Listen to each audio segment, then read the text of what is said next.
আসসালামু আলাইকুম রহমতুল্লাহ। তো আজকে আমি আমার কবুতরকে দেবো হলো পুঁই শাক।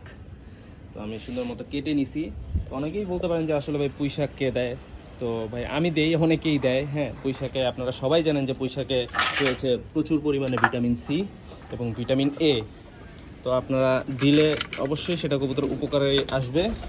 এই যে দেখেন, মানে ওরা কীরকম পাগল আমার কবুতর পুঁই শাক নিয়ে, দেখেন কীভাবে খাইতেছে, মানে কত পছন্দ ওদের। তো আমি যখনই কাটতেছিলাম তখন থেকেই ওরা আর কি এইভাবে সামনে দাঁড়াই ছিল যে কখন ওদেরকে দিব। এই যে দেখেন কত স্বাচ্ছন্দ্য ওরা খাচ্ছে। আপনারাও সবাই এভাবে দিতে পারেন। হ্যাঁ, যেহেতু ন্যাচারাল একটা জিনিস, পুঁই শাক আমাদের মানুষের জন্যই অনেক উপকারী, অবশ্যই ওদেরও উপকারে আসবে। ঠিক আছে, উপকারে না আসলে তো আর আমি কখনোই দিতাম না। এই যে দেখেন সব পাগল হয়ে আছে খাওয়ার জন্য। মাশাআল্লাহ অনেক সুন্দর করে খাচ্ছে। তো আপনারাও এভাবে খাওয়াতে পারেন, অনেক উপকারে আসবে ইনশাআল্লাহ। ভিটামিন সি এবং ভিটামিন এ এর ঘাটতি পূরণ করবে।